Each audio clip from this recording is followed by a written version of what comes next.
interesting people, didn't know them, in Istanbul. And so I'm sitting there with this guy, no formality, no suit, not a jacket, not a tie. And I said, hey, what do you do? And he says, I'm Paul Kagame, I'm president of Rwanda. And that, and then we met at Clinton Global, so this was quite a long time ago, and we've had conversations. But what was really struck me at that moment, so many years ago when we first talked, was your vision for taking Rwanda out of the nightmares and horrific experience it had, and to writing a different story for Rwanda. So, Mr. President, let me just state, right now you're here for many heads of state of more than 40 different countries in the African continent with the President of the United States. Is this summit going to matter for Rwanda in any specific, tangible way? Well, yes, we are here. We are having a summit, U.S., Africa, getting together. We are here 2014. Did anything come out of that? Well, we had a good meeting. At least we had a good meeting. Even now, I think you're going to have a good meeting. The rest, I think... And you were there then. You're one of the few that were at both. I was there. I was there 2014. Now, this time around, I'm here. We come and participate. We give our views about many things to do with Africa, or to do with the relationship with the US, and we keep going. Well, I interviewed a woman yesterday. Her name is Arikana Chihombori Kwao. If any of you know, she's the former African Union ambassador to the United States. She's right now in Zimbabwe, and I interviewed her yesterday. And she said that the United States shows incredible disrespect towards Africa, that it did not share an agenda with the African leaders that it had asked for, and that this is more about China than it is about Africa.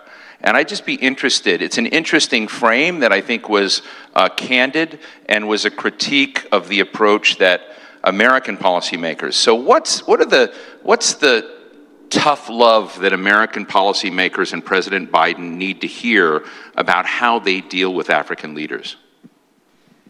To begin with, the problem of relationship with China or with the United States is systemic. If you go many years back, when the international institutions were being formed, Africa was not anywhere at the table where many issues were discussed. And from that time, what has always been visible is the assumption that these big countries have to decide everything for themselves and for others, even others without participating or having a say at all. Some people call it, of course, double standards, which I may understand, because there is a lot of saying, do as I say, not as I do. A lot of it goes on, and that's what describes the double standards. So, but with the relationship between Rwanda or Africa and China, or Rwanda and Africa and the US, I think the most important thing is, I speak for myself, I speak for Rwanda. I'm sure many Africans would have a lot to say. I don't think we need to be bullied into taking or making choices, choosing between US or China. it's really none of our business. I think we need to have both and others as partners, in as far as they also respect us and understand that we have something to contribute. There is a lot at stake for us. So we can have something to say. We need to have something to say. So whatever is going on between China and the US, and then that being brought to Africa, is something we need to treat carefully ourselves. Minding our business, we have countries to run, we have a continent that should be in this conversation the way it should be. So there is therefore, on our part, at least as far as Rwanda is concerned, to resist being drawn into these big power plays and just associate with anyone who gives benefit to the country or who listens to you and respects you. And I think that's the way I would prefer we go about the business. When you and I chatted last year, I raised the U.S.-China issue. You said, Steve, U.S.-China are important, et cetera, we can deal with them, but, Rwanda has its own story. If you go to an American in Oklahoma, Alabama, anywhere who may not be tuning in right now and said, what do you think about Rwanda? For them, the frame is probably about the genocide. That's what they last know and remember. Others, we see a lot of coverage of you. See, the Paul Kagame story is one where some people look at you as a liberator, a savior. Other people look at you as a strong man, who wants to keep his job a long time. What is the Rwanda story that you want Americans to know, others from the continent to know? What is the proactive Paul Kagame agenda that you put on the table? Rwanda is not just a statistic. We are there, we exist. And we have to make sure Rwandans live their lives the way they have chosen to, not being dictated to by anyone. Whatever problems Rwanda has, so do these other countries, big or small, have their own problems. I can't be dealing with my problems and allow you to bring on top of that your own problems. So I have to deal with my problems the way the people of the country have chosen. And of course, mindful of the fact that there is no country that lives on its own or stands alone. It's not an island. We relate with others. We have to relate with others. There's no question about it. We have to listen to other people, what they say about us. And we must tell other people what we think about ourselves and what we want to do for ourselves. So in that interaction, that's where we all benefit. I can't be there. In fact, if you look at even our own history, the many problems the country had, many would attribute that history to external factors. They talk about colonial times and what happened and so on and so forth. For us today, we are not there. We've left that behind us. Mm-hmm. What happened in the past happened.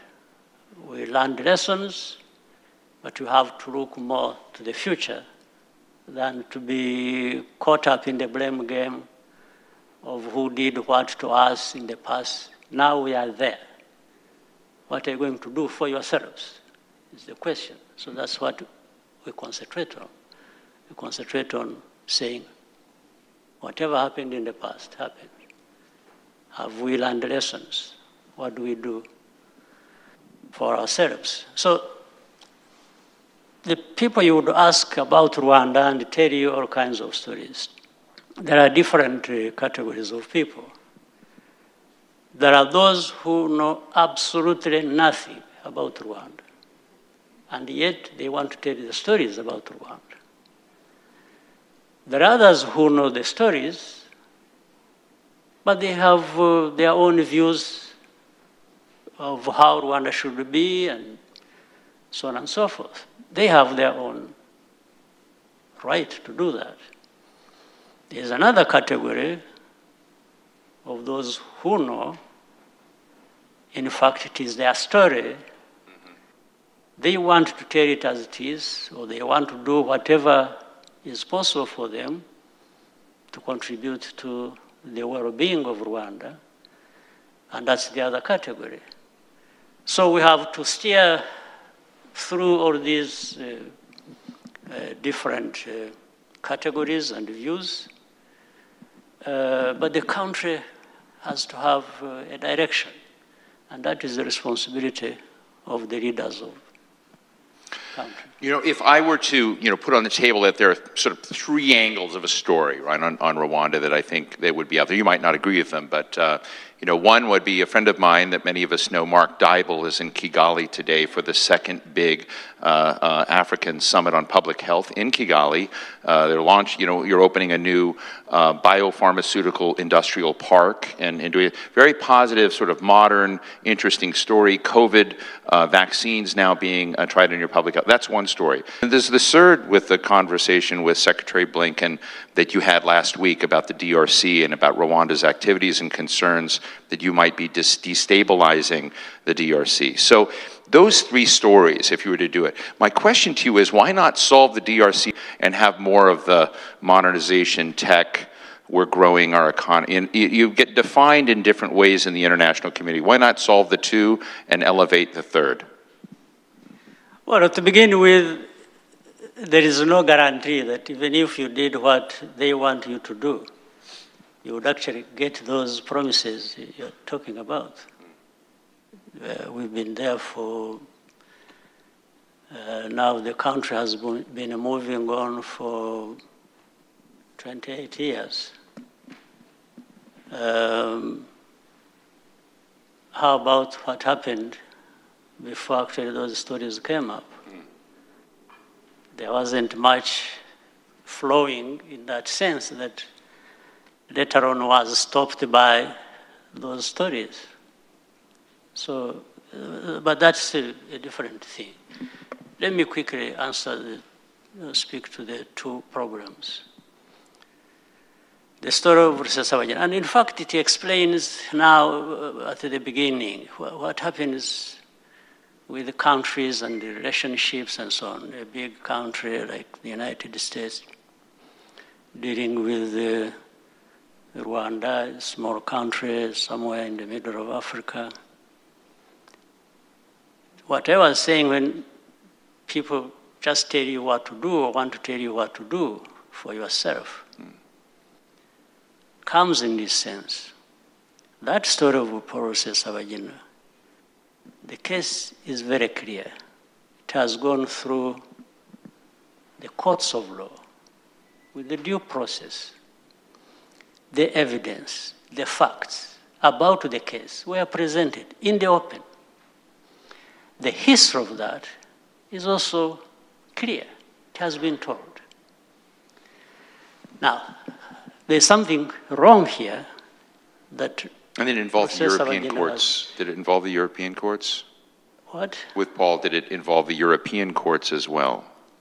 Okay. That would be another big problem if it involved the other courts outside of Rwanda. I'm talking about Rwanda in our legitimate right to do what we have to do for ourselves. But he's charged with other 20 people. In other words, there are 21. In fact, all of them found guilty on the basis of that evidence and facts presented before the court. The other 20 are not complaining because some of them admitted what they were involved in, and with Rusesabagina as even at one time their leader. Now, with this situation, somebody comes and says, no, this person is famous, you know, he's a celebrity, you have to think, and he's a resident of the United States, so by that, you've got to release this person. And some of us have raised this question and say, okay, we let this one go free. How about the other 20 who have been in the same crime with him and have actually pointed to him as even having been their leader? That's one. So the second aspect to that is, what are we going to have to deal with here? There's a serious case here, but it will be nullified because somebody in the United States is saying so. Well, some people may find that normal. I don't. Rwandans don't. So we might find... So is Blinken's advocacy and determination of him being wrongly detained helping his case or hurting his case? I think from what I have said, you can conclude. Yes. Oh. Because we've made it clear there isn't anybody going to come from anywhere to bully us into something to do with our lives, and we accept it. Just finally, is there And maybe make an invasion and overrun the country, you can do that, but...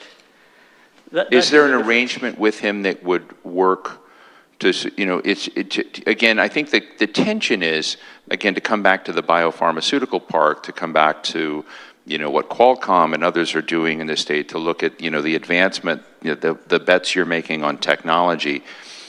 Is there not a path to help check that problem, or is it just going to remain part of the Rwanda picture? But why have this problem isolated? And how about many problems that happen in the country? What happens? If we are going to be dealing with our problems in this manner, that the one associated with somebody who is powerful will not be held accountable, but the rest will be held accountable. I don't understand it for anything. But let me quickly go to the Congo problem. For Rusesabagina's case, I think it's clearly where it is. People can keep talking about it. I'm not interested in going into a lot of other details here and there, but those also are happening. But what I wanted to tell you was the general frame of mind around this case and how it operates. It doesn't matter, because we can't just make one person so important that they want to be held accountable. And by the way, this is even when the person we are talking about himself provided evidence against himself by saying what he said, and that is on camera, that can't be disputed. And the responsibility of deaths of people, of Rwandans, if anyone thinks it can just be wished away because of some things, well, we'll see how to deal with that.